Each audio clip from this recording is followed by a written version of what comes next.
बिस्मिल्लाहिर्रहमानिर्रहीम। अस्सलाम वालेकुम। पिछले 2 साल से पाकिस्तान की हुकूमत ताकतवर हल्के, अदलिया के मखसूस किरदार, सहाफती मखसूस टोले और ब्यूरोक्रेसी मुसलसल इमरान खान और तहरीक इंसाफ को माइनस करने पर लगे हुए हैं। लेकिन इमरान खान प्लस से प्लस होता दिखाई दे रहा है और अब तो अदालत हो या सहाफत हो या सियासत हो, हर जगह इमरान खान ही छाया हुआ है। उसके तज़किरे के बगैर ऐसे लगता है कि जैसे पाकिस्तान के अंदर कुछ सियासत और सहाफत के अंदर बचा ही नहीं है। अब आज अडयाला जेल के अंदर एक अफसर तब्दील हुए हैं और इस खबर ने हलचल मचाई है। और कौन कौन शख्सियात इमरान खान को मिलने के लिए गए हैं और अली अमीन गंडापुर को इजाजत क्यों नहीं दी गई, ये भी खबर आपके साथ शेयर करनी है। दूसरी जो बड़ी डेवलपमेंट है वो आज काजी फायज ईसा के हाथ से गेम निकलने की है। अब ये गेम आगे चली गई है। तहरीक इंसाफ को क्या ये मुबारकबाद बनती है? काजी साहब ने अपना माइंड डिस्क्लोज भी कर दिया, लेकिन इसके बावजूद वो फैसला क्यों ना कर पाए जो उन्होंने रिमार्क्स दिए, ये तफसील भी आपके सामने रखनी है। और इंसदाद दहशतगर्दी अदालत के जो जज हैं सरगोदा के, उनके खत का तज़किरा हम सब ने सुना।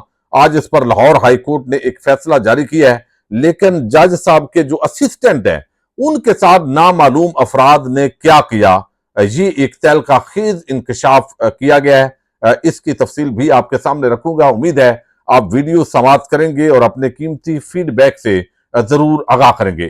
पिछले 2 सालों के अंदर ब्यूरोक्रेसी, अदालत और सियासत के अंदर जितनी हमारे ताकतवर हलकों की मुदाखलत नजर आई है, और मुदाखलत पहले भी होती थी, लेकिन सोशल मीडिया का दौर है और जितनी ये मुदाखलत नंगी होकर सामने आई है तो इसकी मिसाल माजी के अंदर नहीं मिलती।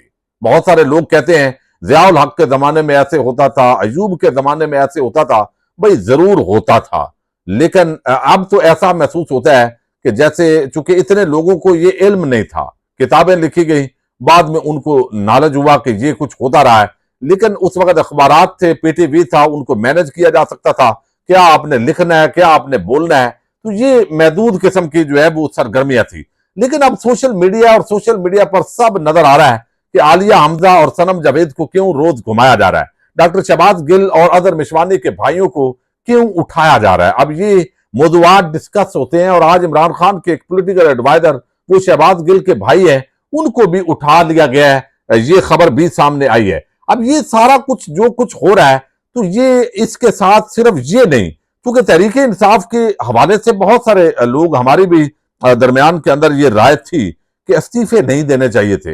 लेकिन उस वक्त इमरान खान जो कुछ सोच रहे थे और उनको मशवरा देने वाले जो परवेज इलाही कहते हैं कि ये डब्बू यानी फवाद चौधरी जो है उसने मरवाया है, उसको परवेज इलाही को गुस्सा था। लेकिन वो फवाद चौधरी हो या दूसरे हो, जब इमरान खान उनसे मशवरा करते थे तो वो कानूनी टीम बताती थी कि सर ये 90 दिन से ऊपर निगरान नहीं जा सकते। इस वक्त अवाम हमारे साथ है तो हमारी हुकूमत इस तरह पंजाब में बन जाएगी, खैबर पख्तूनख्वा में बन जाएगी, तो कौमी असम्बली में इनको डिजॉल्व करनी पड़ जाएगी।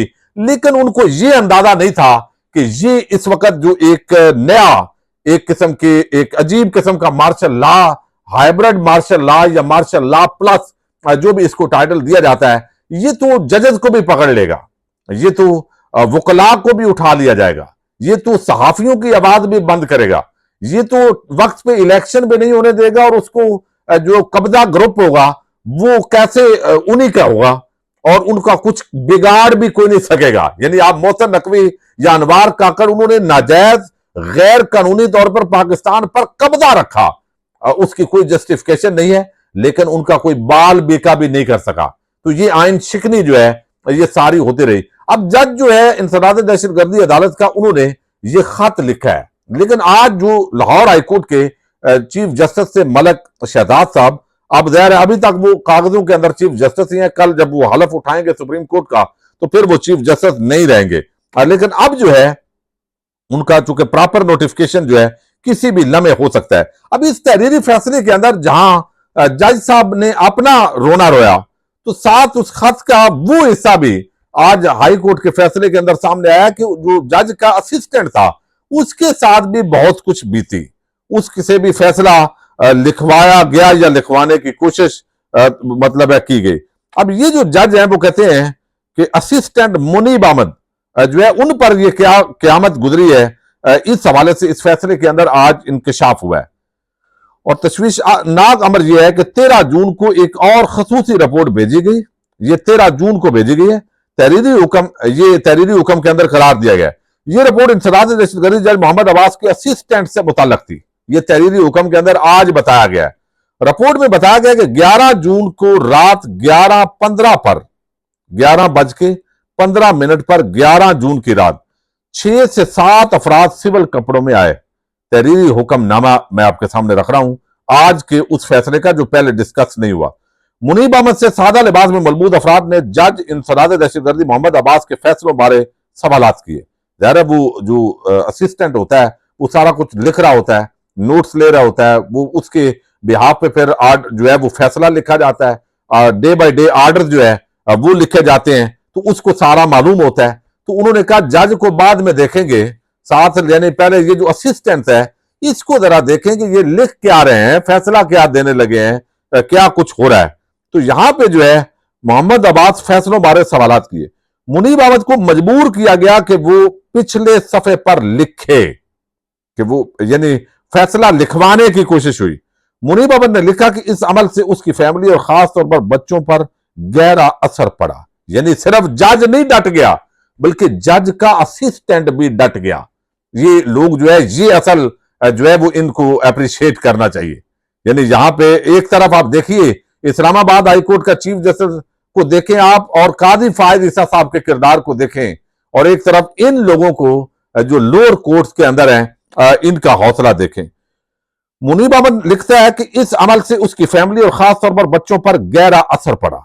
अदालतों को तहफ़्फ़ुज़ फराहम करना और उनका एहतराम करना रियासत का फर्ज है। जज इंसदाद दहशतगर्दी अदालत सरगोदा के असिस्टेंट की तरफ से भेजी गई खसूसी रिपोर्ट्स का जायजा लेने से जाहिर होता है कि अदालतों और उसके अमले को संगीन धमकियां, हरासा करने और अदालती अमल में रुकावट पैदा कर रहे हैं। यानी ये खत एक असिस्टेंट का भी एक चिट्ठी आई है लाहौर हाईकोर्ट के उन चीफ जस्टिस साहब को, जब उनको हौसला मिला है कि यार ये जज तो कोई एक्शन लेगा, लेकिन बदकिस्मती ये है कि उस जज को लाहौर हाईकोर्ट से उठा के सुप्रीम कोर्ट के अंदर लाया गया, और सुप्रीम कोर्ट के अंदर भी इन केसेस के अंदर वो लगता है कि नहीं होंगे, बल्कि क्रिमिनल केसेस जो आम रूटीन के मुताबिक हम उनको डिस्कस नहीं करते, तो उनके अंदर उनको जो है वो ला के बिठाया जाएगा। तो एक तरफ जज की दास्तान और एक तरफ जो है ये दास्तान सामने आई है। अब जो है आज एक और बड़ी डेवलपमेंट हुई है, और वो ये खबर ये है कि अडयाला जेल जो है उसके एक जो डिप्टी सुपरिटेंडेंट है उनको तब्दील किया गया है। अच्छा, ये खबर हुसैन अहमद चौधरी हैं, जर्नलिस्ट है, उन्होंने दी है। वो कहते हैं कि आज जो है वो अडयाला जेल के डिप्टी सुपरिटेंडेंट मोहम्मद अकरम को तब्दील करके आईजी जेल खानाजात ऑफिस लाहौर रिपोर्ट करने का हुक्म। Deputy superintendent judicial Tahir Sadiq Shah को additional charge deputy superintendent Adiala jail जो है वो दे दिया गया। अब यहां पे अडयाला जेल के अंदर ये अगरचे इसको मामूल की कार्रवाई कहा जा सकता है, लेकिन इस वक्त इमरान खान और शाह महमूद कुरैशी और जिस तरह के कैदी वहां पे मौजूद हैं अडयाला जेल के अंदर, जो इस तरह की पोस्ट हैं जो बराह रास्त जो है मुलाकातें करवाते हैं, जो बराह रास्त राबते के अंदर होते हैं कैदियों के साथ भी, तो ये चंद आपको इल्म है डिप्टी होते हैं और एक जेल सुपरिटेंडेंट होता है। तो अब यहां पे जो है ये तब्दीली जो है इस पर कुछ जो है ना वो इजहार किया जा रहा है।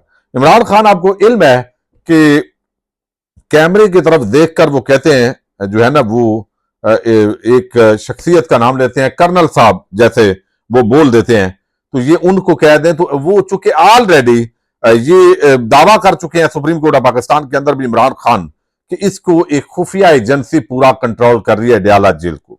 अब ये सिक्योरिटी की बेस पे भी हो सकता है और खास मामलात जो होते हैं उसकी बेस पे, तो इस तबादले को बड़ा डिस्कस किया जा रहा है इस मामले के अंदर। अब ये कोई कह रहा है कि ये फैसिलिटेट करते थे तहरीक इंसाफ वालों को, या कोई मालूमात जो है चूंकि इन पर कोई चार्ज नहीं लगाया गया तो इस वजह से इसको फिलहाल रूटीन की जो कार्रवाई है वो ही समझा जाना चाहिए। ठीक है जी। अच्छा, अब आज इमरान खान से मुलाकात करने के लिए तहरीक इंसाफ के एक तो अली अमीन गंडापुर, उन्होंने कुछ आम हदायत लेनी थी। अभी बिजली का जो मसला है जो वफाकी हुकूमत के साथ टकराव है और ये टकराव आगे बढ़ेगा। फिर अगस्त के अंदर जाके जो है वो एक लॉन्ग मार्च तहरीक इंसाफ करने जा रही है, जिसकी मुशावरत हो रही है अब पंजाब के अंदर। इसीलिए जल्द से जुलूस वर्कर्स कन्वेंशन नहीं होने दिया जा रहा है कि पंजाब से लोग ना निकले और जैसे एक दफा परवेज खटक आए थे तो इस तरह हम पिटाई कर लेंगे और मामलात को नॉर्मल कर लिया जाएगा। लेकिन इस मर्तबा ये जो टकराव है, यानी ये जो नस्ल है, ये जो लोग हैं, इनके रोकना, और खास तौर पर जब लोगों के अंदर ये आप डाल रहे हैं कि भाई पंजाब को हम बिजली देंगे, वहां लोड शेडिंग है लेकिन उतनी नहीं है, पंजाब को देंगे, पैसे भी पंजाब को देंगे, बिजली की कम लोड शेडिंग भी पंजाब के अंदर करेंगे। खैबर पख्तूनख्वा की अवाम का कसूर यह है, बिजली चोरी की चंद जगहों पे अगर होती है तो वो वापडा वालों का पकड़ना काम है। वहां पे आप रेंजर लगाए ना, जरा वो चोरों को पकड़े, वहां पे फौज को लगाएं, वो पकड़े उन चोरों को। लेकिन इसकी आड़ में पूरे खैबर पख्तूनख्वा की जो बिजली है वो लोड शेडिंग वहां पे कर देना, सिर्फ इसलिए कि इमरान खान और तहरीक इंसाफ को इन्होंने वोट दिया है। तो इस बुनियाद पे ये बड़ी ज्यादती हो रही है, ये बड़ी खतरनाक अप्रोच है। और अब जब लोग अगर निकलेंगे लॉन्ग मार्च के अंदर, भाई आप तो मवाद मुहैया कर रहे हैं उनको। खैर वो अली अमीन तो बड़ा दुरुस्त जो है, उसको आपने एक मौकफ दे दिया है कि भाई अवाम को वो कह रहा है मैं आपका नुमाइंदा हूं, मैं आपके लिए, चूंकि आपके साथ जो कर रहा है ये वफाकी हुकूमत कर रही है, मैं आपके साथ हूं, आइए इस्लामाबाद चलें। तो ये तो आप खुद लॉन्ग मार्च जो है उसका रास्ता हमवार कर रहे हैं। बहरहाल आज जो है वो गंडापुर साहब को मिलने नहीं दिया गया ताकि मुशावरत जो है इस मामले के अंदर दायर ना हो सके। अच्छा, अब यहां पे शिबली फराज, रऊफ हसन, इंतजार पंजुत्था, साबक वजीर आला गिलगित बल्तिस्तान खालिद खुर्शीद, सनाउल्लाह मस्ती खेल, राय हसन नवाज, सलमान आफ्ताब, इनकी मुलाकात जो है वो आज हुई है। अच्छा, अब दूसरी जो बड़ी डेवलपमेंट है वो खबर मैं आपको दे दूं, खबर आप सुन चुके हैं इस वक्त। तो मामला ये है कि काजी साहब ने आज अपना माइंड डिस्क्लोज कर दिया। अच्छा, जस्टिस अफगान साहब जो है ना, उन्होंने भी डिस्क्लोज कर दिया कि हमने तो उधर ये फैसला दिया हुआ है कि ये इख्तियार इलेक्शन कमीशन का है। आइन के अंदर ये लिखा हुआ भी है कि इलेक्शन कमीशन अपॉइंट करेगा ट्रिब्यूनल। अच्छा, अब इसके अंदर उनका माइंड तो है वाजे, लेकिन इसके बावजूद उन्होंने लार्जर बेंच बनाने पर जो है वो क्यों गए? क्योंकि काजी साहब को पता चल गया है, एक तो कन्फ्लिक्ट ऑफ इंटरेस्ट है इस मामले के अंदर। तो जब आप ये करेंगे और धांधली वाले केसेस, मट्टी पाओ प्रोग्राम, फिर ऑर्डिनेंस का लाना बदनीयती पर मबनी है या नहीं है, वो मामला भी उठा। तो काजी साहब इसके बावजूद वहां 100 के करीब जो अरकान असम्बली, असल MNA और MP फार्म 45 के पहुंचे हुए थे, वो चीज भी थी। और काजी साहब वैसे भी अब उनकी इज्जत काफी डैमेज हो गई है। तो उन्होंने, अगरचे वो गर्जे बरसे, तबीयत उनकी वही है, जब कोई तहरीक इंसाफ का बंदा आ जाता है या लाहौर हाईकोर्ट के जो जस्टिस मलक शहजाद हैं उनका तज़किरा आया तो उनका पारा जो है वो हाई होना, और उसको यानी ये चीजें तो नजर आई हैं। लेकिन मामला अब कादी के हाथ से निकल के चला गया दो और जजों के, यानी एक जस्टिस मंसूर अली शाह और जस्टिस मुनीब अख्तर। चूंकि कमेटी अब अगला लार्जर बेंच तश्कील देगी, असूली तौर पर काजी फायज ईसा को इलेक्शन से मुतल्लिका तमाम केसेस के अंदर जो है वो बैठने ही नहीं चाहिए। चूंकि वो जितना, यानी इलेक्शन कमीशन को भी आप मुअज़्ज़ज़ कह रहे हैं, भाई मुअज़्ज़ज़ सिर्फ जो है ना वो इस तरह मुअज़्ज़ज़ नहीं होता, यानी वो कहते हैं कि इसको भी कहें यार, हाई कोर्ट का तो चीफ जस्टिस था, तो इस वजह से हाई कोर्ट वो एक बंदा मुअज़्ज़ज़ हुआ अपने फैसलों की वजह से, तो हाई कोर्ट पूरी मुअज़्ज़ज़ हो गई ना। जैसे एक अच्छा अल्लाह का बंदा होता है एक बस्ती के अंदर, सारे लोग अच्छे नहीं होते लेकिन वो शरीफ हो जाती है, ये फलां शरीफ है, ठीक है ना, तो ये चीज होती है। अब जो है फिर बिलाखिर उन्होंने कहा हम दोनों जो है ना फैसला ना करें, लार्जर बेंच की तरफ भेजें। और अब जो कमेटी है 3 रुकनी, जिसमें काजी फायद ईसा, जस्टिस मुनीब अख्तर और जस्टिस जो है वो होंगे मंसूर अली शाह। मंसूर अली शाह जो है उनका भी इस पे स्टैंड है। तो उम्मीद है जो लार्जर बेंच है उसके अंदर अगर काजी साहब कौम को माफी दे दें, अफगान साहब माफी दे दें, और एक ऐसा बेंच बने जो इंडिपेंडेंट जजेस का हो, जिनका कोई ये ना हो कि उनको कोई जाती बुग़्ज़ और अनाद हो तहरीक इंसाफ से, तो ये पूरी गेम जो है ये पलट के जो है वो उल्टी पड़ जाएगी। और आगे मखसूस नशिस्तों का जो केस है वो भी एक बड़ी डेवलपमेंट जो है वो होने जा रही है। पाकिस्तान जिंदाबाद, पाक फौज पाइंदाबाद।